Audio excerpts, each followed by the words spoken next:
Menempatkan anak sebagai calon wakil presiden, wujud paranoia Jokowi. Kepentingan personal yang merusak demokrasi. Saya Setria Asra, inilah Opini Tempo.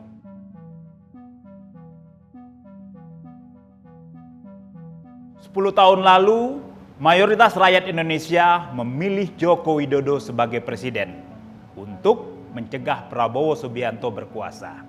Prabowo adalah salah satu simbol kekuatan lama Orde Baru yang hendak diputus melalui reformasi 1998. Kini tak hanya bersekutu, Jokowi bahkan menyokong Prabowo dengan memasangkan Ketua Umum Partai Gerindra itu dengan anaknya, Gibran Rakabuming Raka, sebagai calon presiden dan wakil presiden 2024. Setelah gagal mendapatkan dukungan publik dan partai politik untuk memperpanjang masa jabatan presiden, Jokowi memakai cara yang sepintas demokratis, tapi untuk tetap berkuasa.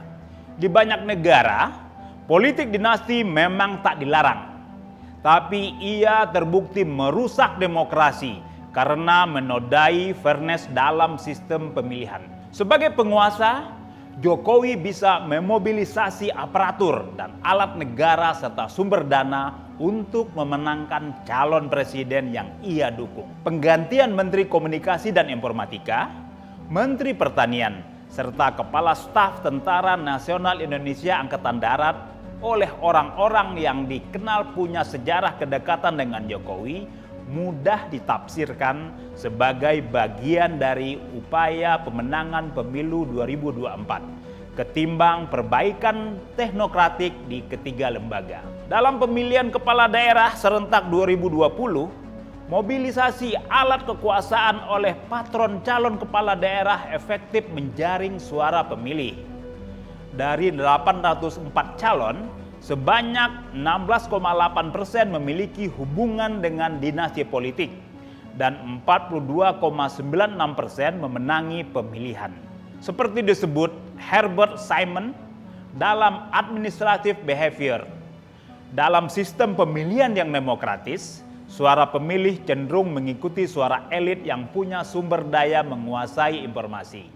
Studi Hailul Khairi dari Institut Pemerintahan Dalam Negeri pada 2022 menyebutkan pemilih umumnya mencoblos kepala daerah yang populer meski mereka tak kompeten dan bagian dari dinasti politik. Keleluasaan Jokowi mengacak-ngacak cita-cita reformasi 1998 terjadi akibat partai-partai hanya memikirkan perut sendiri. Alih-alih memimpin oposisi, Prabowo Subianto menerima pinangan Jokowi menjadi Menteri Pertahanan setelah kalah dalam pemilu 2014 dan 2019. Dalih rekonsiliasi menyembuhkan polarisasi, tersebab dua pemilu menjadi alasan yang dipakai keduanya membangun koalisi ganjil tersebut. Bergabungnya Prabowo dalam kabinet Jokowi diikuti partai-partai lain. Koalisi tanpa syarat yang dibentuk Jokowi membuat ia leluasa merangkul dan memiting lawan politiknya. Partai-partai yang haus kekuasaan kemudian berlomba melayani keinginan Jokowi memereteli dan melumpuhkan lembaga-lembaga pengontrol kekuasaan. Partai politik di Dewan Perwakilan Rakyat setuju ketika Jokowi mengebiri Komisi Pemberantasan Korupsi. Partai-partai membiarkan Mahkamah Konstitusi dikuasai Jokowi melalui pernikahan adiknya dengan Ketua MK, Anwar Usman. Jokowi bahkan terang-terangan memakai lembaga hukum menggebuk lawan politik yang tak sejalan dan mencegah sekutu itu membelot. Penelusuran majalah ini menemukan dukungan Golkar terhadap Gibran Rakabuming Raka terjadi karena Ketua Umum Golkar, Airlangga Hartarto, tersandera kasus korupsi minyak goreng dan dugaan penyalahgunaan subsidi dana sawit. Penyelidikan Kejaksaan Agung membuat Golkar sukarela menjadi kendaraan Gibran sebagai calon wakil presiden meski ia kader PDI Perjuangan. Ketika kekuasaan tak punya kontrol, presiden seperti Jokowi bisa sesuka hati membuat kebijakan betapapun membahayakan Indonesia. Proyek-proyek mercusuar yang membebani anggaran negara pembangunan ibu kota Nusantara di Kalimantan Timur tanpa studi yang kuat dan pengurukan sumber daya alam yang merusak lingkungan hanyalah output kekuasaan tanpa kontrol itu.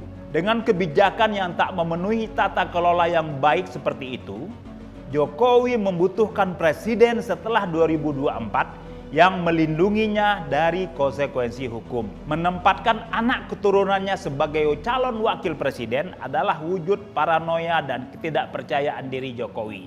Sesuatu yang personal tetapi secara fundamental merusak demokrasi. Simak opini dan liputan selengkapnya di majalah.tempo.co.